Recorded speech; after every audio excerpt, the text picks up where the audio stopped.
The fog rolls in from the Pacific like a living thing, thick and silver in the dying light of day. You stand at the edge of the cliff, feeling the cool mist settle on your skin, breathing in the salt and seaweed, and something older, something that speaks of depths unmeasured and secrets kept by the sea. Behind you, the lighthouse rises like a sentinel, its white tower stark against the darkening sky. The light hasn't turned on yet. That's your job now, your responsibility, your inheritance. 3 months ago, you didn't know this place existed. 3 months ago, you were living in a cramped apartment in Seattle, working a job that drained you, surrounded by noise and concrete and the endless hum of a city that never truly sleeps. Then came the letter from the lawyer, the words that changed everything. You are the sole heir to the estate of Margaret Thorne, lighthouse keeper of Point Solace. Your grandmother, a woman you'd never met, a woman your mother never spoke of, except once late at night when you were 12, when she'd had too much wine and her eyes went distant. My mother chose the sea over us, she'd said. She loved that lighthouse more than she ever loved me. Now you understand why. The lighthouse stands on a promontory that juts into the ocean like a finger pointing toward the horizon. On 3 sides, cliffs drop 70 feet where waves crash against black rocks, sending up plumes of white spray. On the 4th side, a narrow road winds down through coastal forest, Douglas fir and Sitka spruce, their branches hung with moss that sways in the constant wind. The keeper's cottage sits beside the lighthouse, a small structure of weathered shingles and white trim, with a red door that your grandmother painted herself. Inside, everything is exactly as she left it. Books on every surface, nautical charts covering one wall, a telescope by the window, and everywhere, journals, dozens of them, filled with her careful handwriting, recording weather patterns, ship sightings, and something else, something you're only beginning to understand. You turn back toward the cottage as the first stars appear overhead. The fog is thicker now, reducing visibility to perhaps 50 yards. On nights like this, the lighthouse is essential. On nights like this, ships depend on that rotating beam to keep them off the rocks. Inside the cottage, you light the oil lamps. There's electricity, but you've come to prefer the softer glow of flame. You make tea in your grandmother's kettle, the one with the dent on one side, and settle into her reading chair with the journal you've been working through. The entries start normally enough. October 3rd, clear skies, visibility excellent. Freighter passed at 2:14 a.m., heading north. But as you page forward, the entries change. October 17th, fog. The singing started again tonight. Same melody. I went down to the rocks but found nothing. No one. Your skin prickles. You've heard it too. It started 2 weeks ago, on a night much like this one. You'd been in bed, drifting towards sleep, when you heard it. A voice, distant and ethereal, singing a melody without words. At first you thought it was the wind, the way it sometimes sounds almost human as it moves through the rocks and caves below. But the more you listened, the more certain you became. That was a voice. Someone was singing. You'd gone outside in your robe and boots, flashlight in hand, and stood at the cliff's edge, listening. The singing seemed to come from everywhere and nowhere, echoing off the rocks, carried on the fog. You'd called out but received no answer except the crash of waves and that haunting melody, rising and falling like the tide itself. In the morning, you'd convinced yourself it was nothing, a trick of acoustics, your imagination. But you've heard it 3 times since, always on foggy nights, always that same wordless song. Your grandmother heard it too. Her journals documented over years. The singing is louder tonight.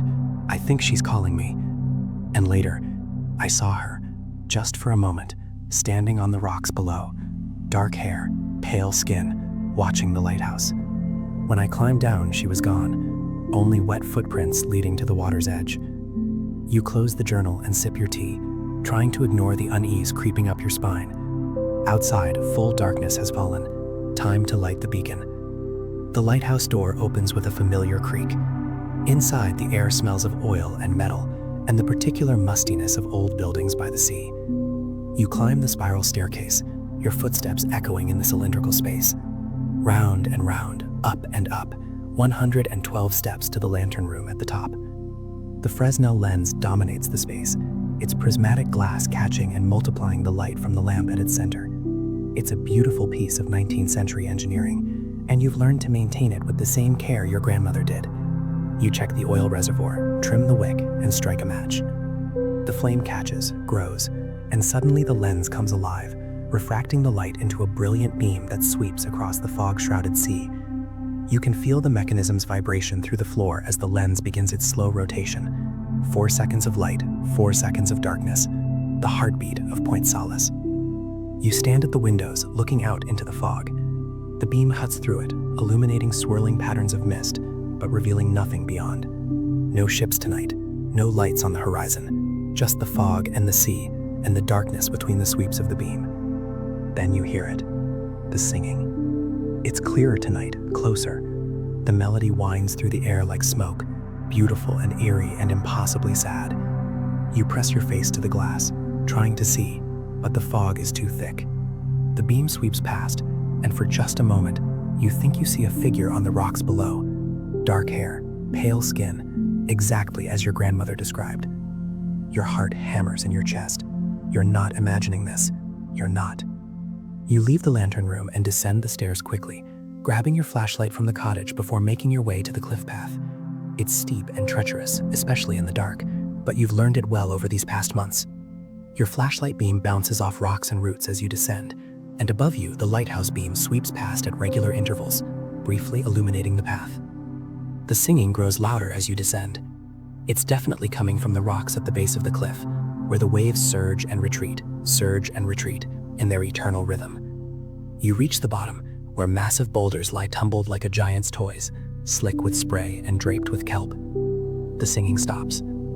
"Hello?" you call out, your voice nearly lost in the crash of waves. Silence. Then from behind a boulder to your left, a figure emerges. She's young, perhaps your age, perhaps younger. Her hair is long and dark, hanging in wet robes over her shoulders. She wears what looks like a dress of some kind, though it's hard to tell in the darkness. Her skin is pale, almost luminous in the beam of your flashlight.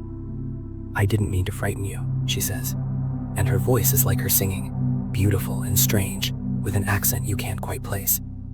"Who are you?" you ask. "What are you doing out here?" She smiles, and there's something sad in it. "I've been here a long time, longer than you, longer than the woman who came before you." "My grandmother?" "Margaret, yes. She used to come down and talk to me, especially toward the end. She understood." You take a step closer, and now you can see her more clearly. There's something not quite right about her though you can't pinpoint what. The way she stands, perhaps, too still, unaffected by the wind that whips your hair and clothes, or the way the spray from the waves doesn't seem to touch her. "Understood what?" you ask. "That some of us are bound to places, that some loves are stronger than death, that the sea keeps what the sea takes." A chill runs through you that has nothing to do with the cold. "What do you mean?" She turns toward the water, and in the sweep of the lighthouse beam, you see her in profile. "I was the lighthouse keeper's daughter once, a long time ago, before the light was automated, before the roads were paved, when this was the loneliest posting on the coast. My father tended the light, and I helped him. We were happy here, just the two of us." She pauses, and you wait, hardly breathing. "Then he came, a sailor from a ship that sheltered here during a storm. He had dark eyes and a smile that made me forget everything I knew about the sea and its dangers. He promised me a world. He promised me we'd leave together, that he'd take me away from this lonely place and show me cities and wonders I'd only read about in books." You can guess how this story ends, but you let her continue. "He left with the morning tide. I waited for him to come back, but he never did. Days turned to weeks, weeks to months. My father tried to comfort me, but I couldn't be comforted. One night during a storm, I walked into the sea. I don't know what I thought, that I'd find him somehow, that the water would wash away the pain. 'I'm sorry,' you whisper. She turns back to you, and her eyes are deep and dark as the ocean itself. 'My father found me the next morning, washed up on these rocks. He buried me on the cliff top, beneath the pine tree that bends toward the sea. And then he tended the light for 40 more years, never missing a night, never letting the beacon go dark, because he knew I was still here. He knew I was watching.' The lighthouse beam sweeps past, and in its light you can see through her. Just for a moment, just barely, but enough. She's not solid, she's not real, not in the way you understand real. But you're not afraid. Somehow, you're not afraid. You've been here all this time, you ask. I can't leave. I'm bound here, to the lighthouse, to the rocks, to the water that took me. But it's not so bad. I watch the ships pass, I listen to the waves, and sometimes when there's a keeper who can hear me, I sing. My grandmother heard you. Yes, Margaret was special. She understood loneliness. She understood what it meant to choose a place over people, duty over comfort. We talked often, especially in her last years. She wasn't afraid of me. She wasn't afraid of death. She knew it was just another shore, another horizon. You think of your grandmother, alone in this cottage for decades, tending the light, keeping watch. You think of your mother's bitterness, her feeling of abandonment. And you think of yourself, drawn to this place in a way you can't fully explain, feeling more at home here in 3 months than you ever did in the city. Why do you sing, you ask? The ghost, because that's what she is. You can admit it now, smiles again. Because I'm still here, because I still have a voice, because the sea is beautiful and terrible and eternal, and someone should sing to it. And because sometimes, on the loneliest nights, the keeper needs to know they're not alone. Above you, the lighthouse beam continues its steady rotation. 4 seconds of light, 4 seconds of darkness, constant, reliable, a promise kept. Will you sing for me, you ask? She nods and begins. The melody is wordless, but full of meaning, longing and loss and a strange, fierce joy. It speaks of the sea in all its moods, of storms and calms, of depths where light never reaches, and surfaces that dance with sun. It speaks of waiting and watching, and the peculiar peace that comes from accepting what cannot be changed. You sit on a boulder, listening, and the fear you felt earlier is gone. There's only the song, the waves, the beam of light sweeping overhead. The fog swirls around you both, and you realize that this is what your grandmother found here. Not isolation, but connection. Not loneliness, but communion with something older and deeper than the everyday world. When the song ends, you sit in silence for a long moment. Thank you, you say finally. Will you stay? She asks. Will you keep the light? You think about Seattle, about the life you left behind. It seems distant now, unreal, like something from a dream. This is real. The lighthouse, the sea, the ghost of a girl who loved unwisely and paid the price, but who still finds beauty in her eternal watch. Yes, I say, I'll stay. She smiles, and this time there's no sadness in it. Good, the light needs a keeper, and I need someone to sing to. You climb back up the cliff path, your flashlight illuminating the way. At the top, you pause at the bent pine tree she mentioned, and sure enough, there's a weathered stone marker, so old the inscription is barely legible. But you can make out a name, Sarah, beloved daughter, 1847, 1867. In the cottage, you add an entry to your own journal, starting the record you'll keep just as your grandmother did. November 15th, fog, visibility poor, no ships. Met Sarah tonight. She sang for me. I understand now why grandmother stayed. You make more tea and return to the reading chair with one of your grandmother's books, a collection of Whitman's poetry, much read and annotated. You find the poem she marked most heavily, As I Ebbed with the Ocean of Life. As I ebbed with the ocean of life, as I wended the shores I know, as I walked where the ripples continually wash you Pomadoc, where they rustle up hoarse and sibilant. The words wash over you like waves, and your eyelids grow heavy. Outside, the lighthouse beam continues its rotation, faithful and true. Below, on the rocks, Sarah keeps her watch.